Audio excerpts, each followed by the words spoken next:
Vice marshal Rajesh Bhandari जी। राधे राधे राधे महाराज जी। महाराज जी, मैं वायुसेना में 35 साल से अधिकारी हूँ।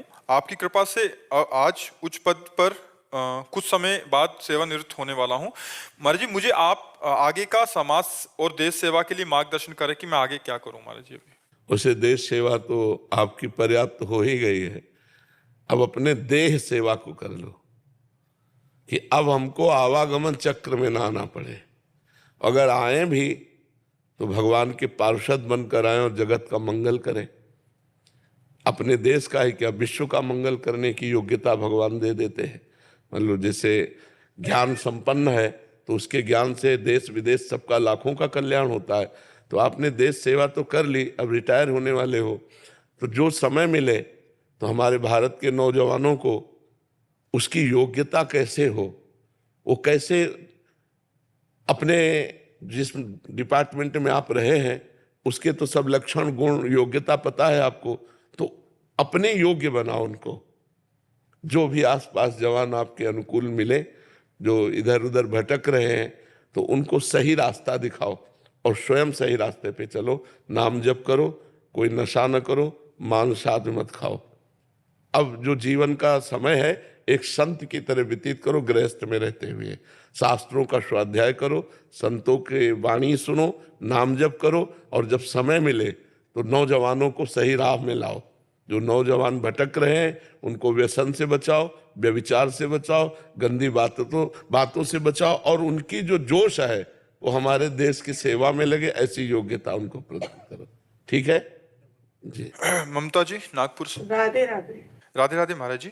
महाराज जी, मन हमेशा विचलित रहता है। कभी कभी अच्छा करने की चाह रखकर कोई कार्य करते हैं तो हमसे वो कार्य बिगड़ जाता है। जाने अनजाने में हमारे हाथ से जो पाप हो रहे हैं, क्या उससे भी हमारे कर्म हमें भुगतने पड़ते? बिल्कुल भोगने पड़ेंगे। अवश्य में भोक्तव्यम कृतम कर्म शुभाशुभम, छींक का भी परिणाम मिलता है। मतलब एक छोटे से भी कर्म का हमको दंड मिलेगा। देखो, एक मांडव्य नाम के ऋषि थे, महाभारत में कथा है, तो उन्होंने एक तितली की गुदा में, बच्चे थे तो बम्बूल का कांटा डाल के छोड़ दिया। खेल खेल में तितली पकड़ी और एक बम्बूल का कांटा उसकी गुदा में डाल के छोड़ दिया। अब जब ये शयाने हुए तो घोर तपस्या में संलग्न हुए। महाभारत में भगवान व्यास देव जी ने लिखा, ऐसे हाथ उठा करके दोनों पैरों के पंजे पर खड़े होकर ऐसे मंत्र जाप करते हुए समाधिस्थ थे। कुछ चोर लोग राजा की संपत्ति को चुरा करके भाग रहे थे तो राजकर्मचारियों ने पीछा किया। तो उन्होंने सोचा संत के आश्रम में अगर हम छुप जाएं तो बच जाएं। तो आश्रम में जाते हुए राजकर्मचारियों ने देख लिया और वहीं जाके छुप गए, तो माल सहित चोर पकड़े गए। राजकर्मचारियों की बुद्धि में भ्रम आया और बोले नाटक कर रहा है तपस्या का, ये चोर पालता है और चोरी करवाता है। उनको भी बंदी बना लिया। अभी उनको होश ही नहीं है।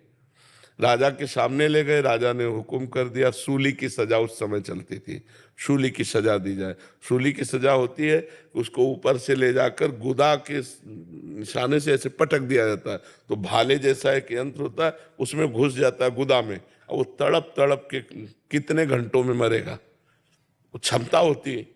अब जो ही सूली की सजा दी गई तो जो अन्य साधारण जीव थे वो तो, लेकिन इनके जो भी सूली गई तो उनको चेतना ही समाधि से बाहर हुए, तुरंत पद्मासन लगा लिया सूली पे पद्मासन लगा लिया। अब जब दूसरे दिन अन्य वध करने के लिए लाए गए तो पुराने वाले उतारे, जो ही देखा कि महात्मा वो भाग करके गए, बताया तो गाय आगे करके बड़ी नम्रता से उनका, महाराज मुझे पता नहीं था कि आप संत हैं, आप कृपा करो। बोले मुझे इससे मतलब नहीं, तेरे को कोई दंड नहीं, हम सीधे यमराज को दंड देंगे, क्योंकि निर्णायक वहां से निर्णय होता है ना, तो मुझे सूली से निकालो। लाख प्रयास किया गया, सूली से नहीं निकले, तो सूली काट दी गई, तो उनका नाम हुआ अणिमांडव्य।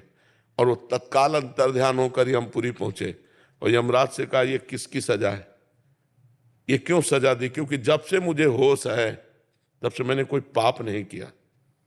पूर्व का है या वर्तमान का है?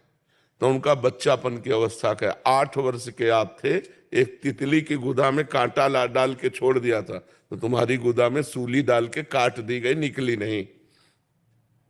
तो उनका पहले तो 8 वर्ष के बच्चे को शुभ अशुभ का ज्ञान ही नहीं होता, आज से मैं नियम बनाता हूं कि 14 वर्ष की अवस्था तक के पहले के किए हुए पाप नहीं लागू होंगे।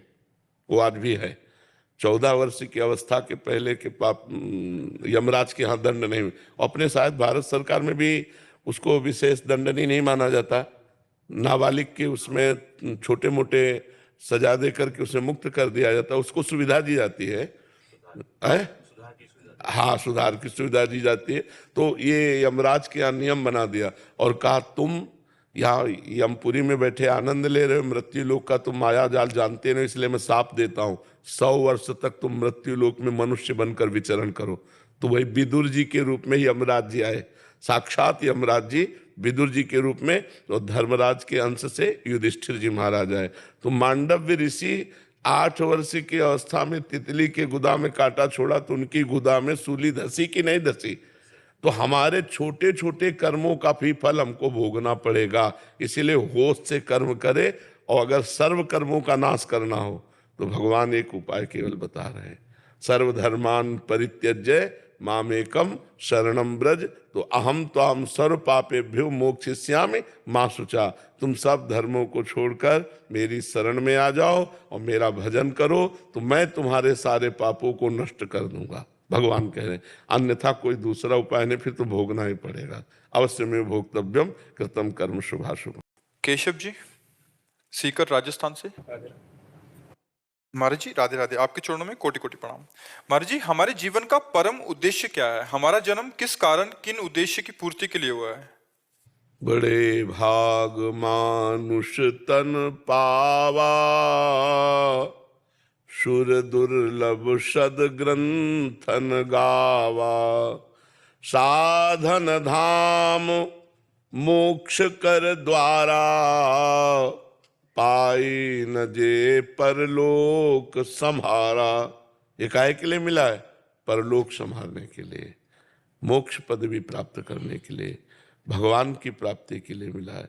83,99,999 योनियों में ये मनुष्य देह विवेकपूर्ण है। हर देवता चाहे जितना बड़ा सामर्थ्यशाली वो भजन नहीं कर सकता, वो भगवान की प्राप्ति नहीं कर सकता, मनुष्य कर सकता है। देव दुर्लभ देहि कहे, दुर्लभो मानुषो देहो। बड़े भाग मानुष तन पावा, सुर दुर्लभ, देवताओं के लिए दुर्लभ। अब देवताओं के लिए क्या दुर्लभ, थोड़ा विचार करो। देवताओं के लिए दुर्लभ क्या है? देवता निकलते हैं तो सुगंध होती है, अपने तो दुर्गंध है। मनुष्य देह में योग्यता क्या है जिसके लिए कहा गया सदग्रंथन गावा। सदग्रंथ गा रहे हैं इस मनुष्य देह की महिमा को, तो उसका कारण है एकमात्र केवल भगवान की प्राप्ति। न देवता कर सकते हैं, न सुअर कुत्ता बन के की जा सकती है।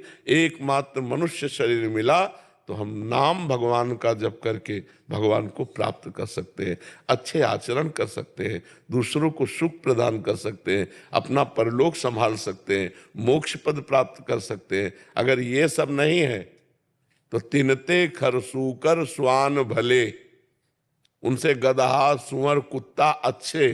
क्यों? वे अपना भोग भोग करके पवित्र हो रहे हैं और हम पाप करके अपवित्र हो रहे हैं। वो ऊपर उठ रहे हैं, उनको मनुष्य बनने का चांस मिलेगा, हम मनुष्य बन के नीचे गिर रहे हैं। इसलिए मनुष्य का प्रधान कर्तव्य है इसी जन्म में जन्म मरण के चक्र से हम मुक्त हो जाएं, हम भगवान के प्रेम में दीवाने हो जाएं, हम अपने धर्म का पालन करने में दृढ़ हो जाएं, हम परोपकार करने में उत्साह रखें, दूसरों को सुख प्रदान करने में, तो हमारा काम बन जाए। हमारा जन्म हुआ है भगवान की प्राप्ति के लिए।